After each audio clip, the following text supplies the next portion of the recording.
Hey, music fans, Darren with Vinyl Corner. I have some company with me, and you can see the back of her head. This is Maggie, the corgi that we have around the house, and she's the only one that'll come downstairs. I've got a Goldie and a Shepherd. They won't come downstairs.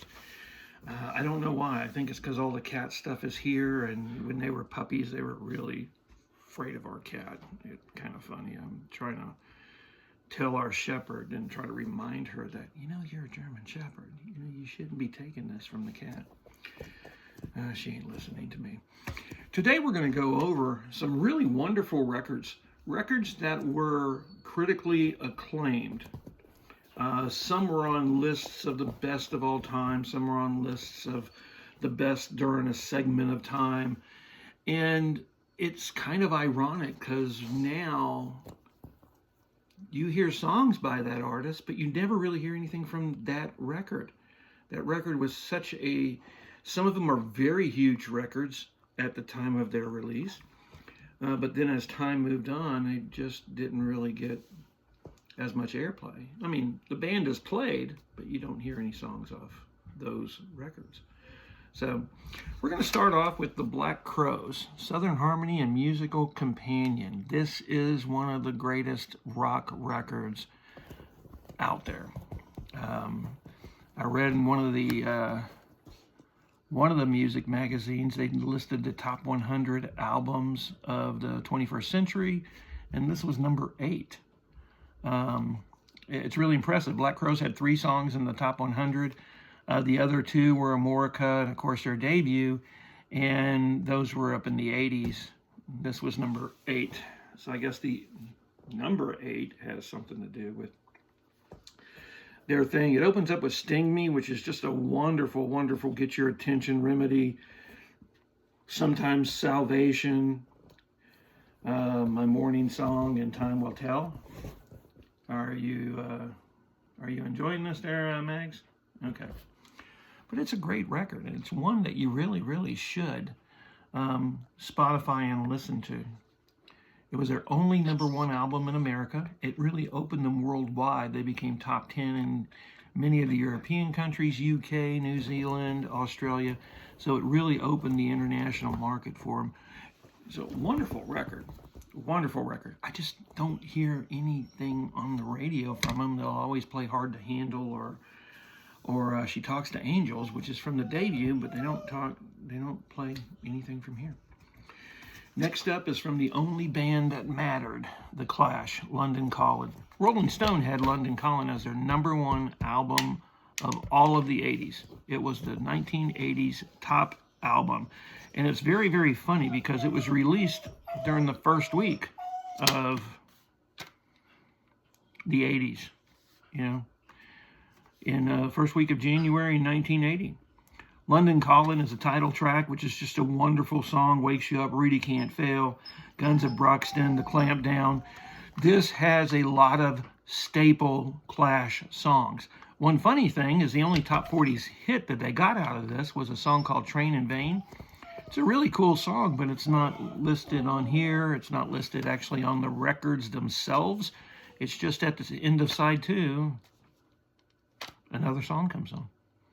And you're thinking you're at the end, and then the song, and it ended up going into the top 40.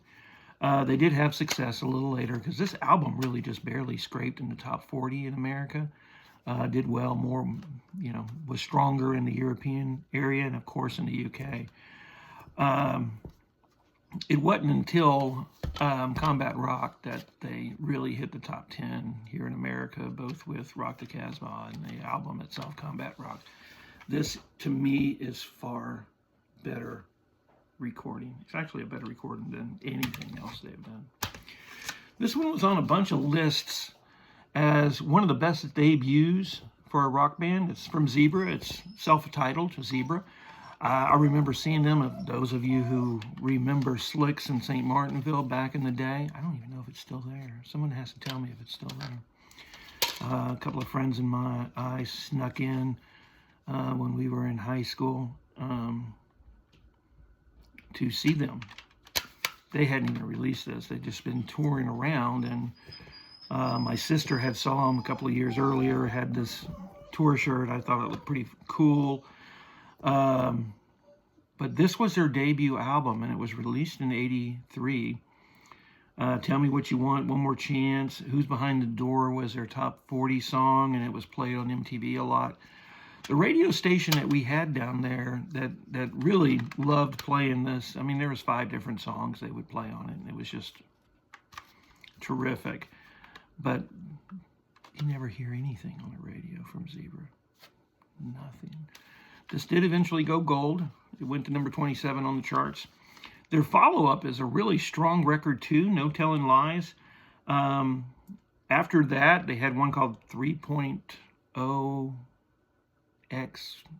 It kind of had a bunch of Roman numerals on it, which I have. It's to me the best sounding Zebra record, and it has some really truly great tunes. But this to me is really, as a total collection, a great debut record that you really ought to have. So our final one is from a band who had 3 lackluster albums in America. Now all of those albums eventually went platinum as the band got bigger, but they were about to get dropped by their label. They had to do something in order for them to stay with their label. Then they came out with this record, 2112, Rush. This is like my first introduction to Rush was this album, and it was totally amazing. I couldn't get past the whole first side. In fact, I've never heard the first side on the radio until I was driving last year through Atlanta, heading to Birmingham, and some FM station late at night, it's past midnight, played the whole first side. And you got to hear the whole first side. It tells the whole story, and it's just a wonderful, wonderful record. And then next thing you know, they are headlining their own tour, selling out arenas. It sold 3 million copies in the U.S. It did go into the top 30. It never went in the top 10. Permanent Waves was their very first top 10 album. But this resurrected their career as far as record labels, or the current record label they were on, keeping the band. This has The Passage of Bangkok, which was kind of like their single.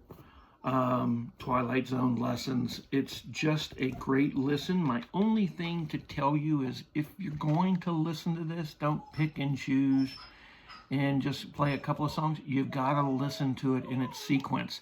This is a perfect example of album structuring. What is the best way to listen to this package of songs? And it is just a wonderful, wonderful recording. You can Spotify and get that. And then, of course, they came out with Farewell to Kings, Hemispheres, and went on from there, which are also great records, great records. And then, of course, they went into Permanent Waves and Moving Pictures, which really broke them huge. Signals and just an early warning. And then they went into the 80s and did some great things there. I don't think there's a bad Rush album. Some say maybe Presto. I thought, Presto was okay to me. I enjoyed Presto. But to me, this is one of my favorite top albums. Also on this tour, they recorded the live record, All the World's a Stage, which was a huge, huge record for them as a live album as well.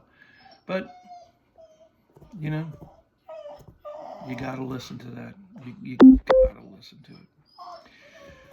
That's my choices of some records that just kind of, I won't say they lost their love, because they're just, people who owned them and fans of those bands, they absolutely love it.